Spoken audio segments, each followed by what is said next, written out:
و مقاومت میکردن و ایستادگی میکردن، طی یک برنامه بزرگ از پیش طراحی شده بسیار بسیار خشن و پر از خونریزی بیرحمانه است که اشارای خیلی آشکار و مفصل و توضیح دهنده در فصل استر کتاب تورات هم وجود داره.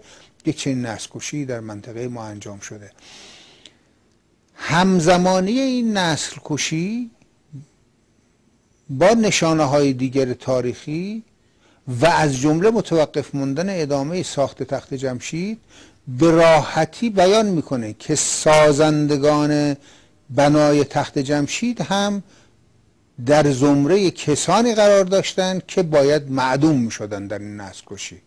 یعنی هنرمند و حجار و بنا و معمار و طراح و هر کسی دیگه که در این محوطه مشغول کار بوده ناگهان مورد هجوم قرار گرفته و همه قتل عام شدن.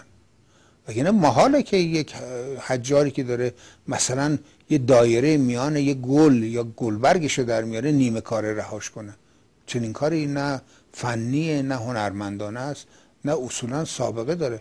کسی که داره یه کار حجاری رو انجام میده اون کار رو تمام میکنه، کارش رو ترک میکنه. این هخامنشیان چه ماهیتی دارن و برای چی نسل کشی رو مرتکب شدن و انجام دادن؟ اساس قضیه اینجاست که هخامنشیان یک بازوی اجیر شده نظامی برای یهودیان، برای به وجود آوردن امکان تجدید سازمان و تجدید حیات و تجدید بنای اورشلیم و معدوم کردن تمدن‌های منطقه که یهود بتونه از اون پس با آرامش و اطمینان خاطر در منطقه زندگی کنه.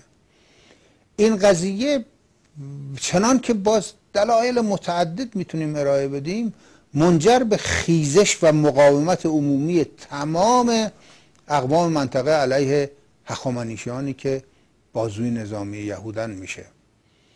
این مقاومت تا اونجایی پیش میره که نزدیک به شکست برنامه یهودیان میشه و چیزی نمیمانه که دو مرتبه یهودی ها احساس خطر میکنن که یک بابل دیگه و یک اسارت دیگه ای در راهه. اونگاه چنان که تورات میگه اینا تصمیم میگیرن که یک خونریزی به شکل کودتا را بندازن که اسمش میزنن پوریم و بقایای موجود در منطقه اثبات میکنه که این حادثه رخ داده.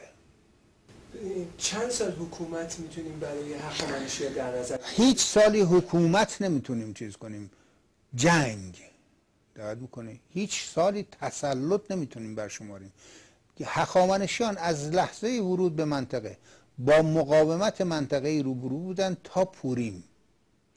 تصویر دقیق این مقاومت در کتیبه بیستون داریوش ثبته.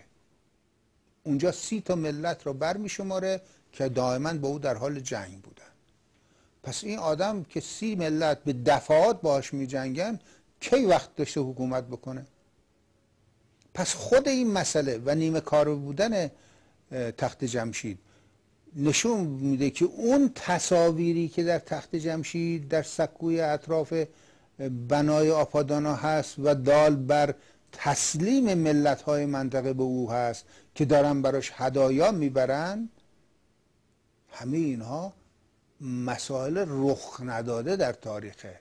چون اگر اون تالار هرگز ساخته نشده پس اون مراسم هم هرگز اتفاق نیفتاده دیگه. پس شما اصلا نمیتوانید در تاریخ امپراتوری هخامنشیان معرفی بکنید چون مرکزی براشون ندارید، آثاری از این تسلط در منطقه ندارن. تنها و مهم و معتبرترین جایی که تا حالا معرفی کردن تخت جمشیده که تخت جمشید هم یک بنای کاملا در ابتدای کوشش برای ساختش متوقف مانده و ما هیچ مرکز دیگه هم از اونها نمیشناسیم. بنابراین این حکومت حتی سکه ندارن. این چه امپراتوری است که نمیتونه سکه برای از خودش به تاریخ معرفی بکنه اما 127 ملت رو تسخیر کرده و امکاناتشون در اختیار داشته؟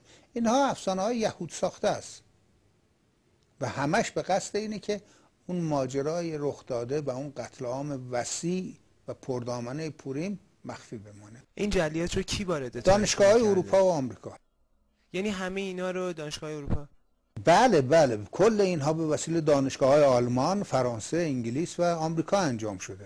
چیزی که در این جعلیات بسیار بسیار جالب توجهه اینه که نویسندگان این تاریخ‌های پر از مجعولات و پر از حقه بازی، اینجا فقط باید گفت حقه بازی، شیادی مطلق، نویسندگان اینها اهم از این که روس بودن یا آلمانی بودن یا فرانسوی بودن یا انگلیسی بودن یا آمریکایی بودن، در یک چیز وجه مشترک دارن، یعنی در دو چیز. یک، همه یهودی هن.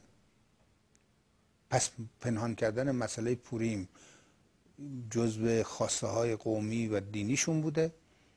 دوم اینی که علیرغم این که همین آقایون احتمالاً در مورد مثلا تاریخ و علل بروز جنگ جهانی دوم هیچ توافقی نظریاتشون با هم دیگه نداره، یا در مورد تمدن یونان باستان یا در مورد تمدن روم باستان نظریاتشون هیچ همخوانی و همسانی با هم نداره، عجیبه که این مجموعه، این پکینگ مورخین و باستانشناسان و ایرانشناسان و معرفتکارا و هنرشناسانی که در مورد شرق میانه و ایران اظهار نظر کردن یا مطلبی نوشتن، همه با هم موافقن، هیچکی مخالف اون یکی نیست، همه از یک مبنا و از یک به اصطلاح مبتدا صحبت میکنن، گویی یک متن رو دارن میخونن.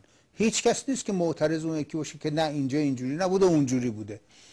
پوریم مسئله‌ای بود که در دوره ما توسط شما کشف شد این واژه، یعنی واژه‌ای که شاید در هیچ جای دیگه دنیا بهش اشاره نشده، حتی ویلدورانت هم این واژه رو نمیشناسه.